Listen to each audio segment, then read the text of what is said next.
if you stand in front of a piece of wood and you hit it 1,000 times lightly, 1,000,000 times lightly, chances are nothing is going to happen. In order for something to break, you have to hit it once with all of your force.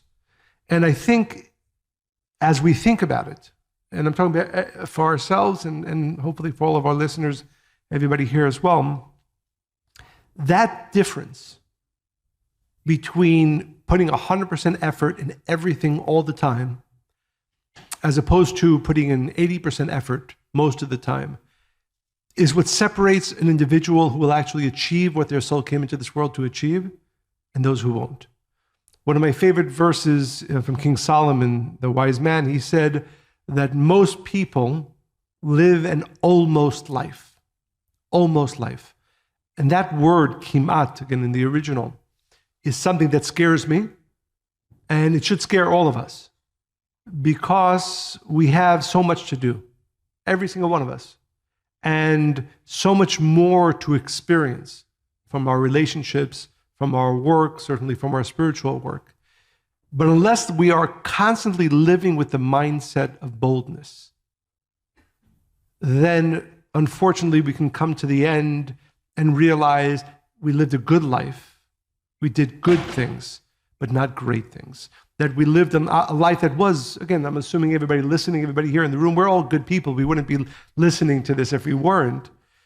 But it's not about being a good person. And it's not even about doing good.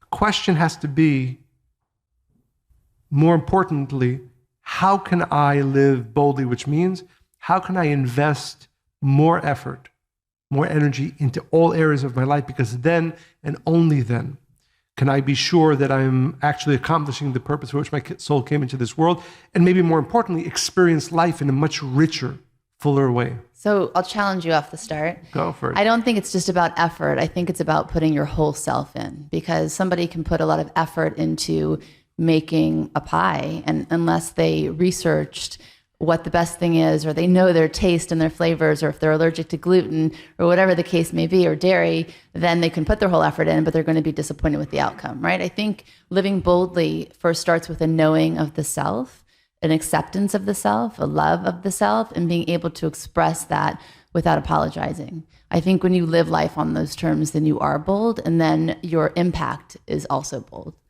No, absolutely, I agree. Okay. I don't disagree. I will just say, and I do think this is so important,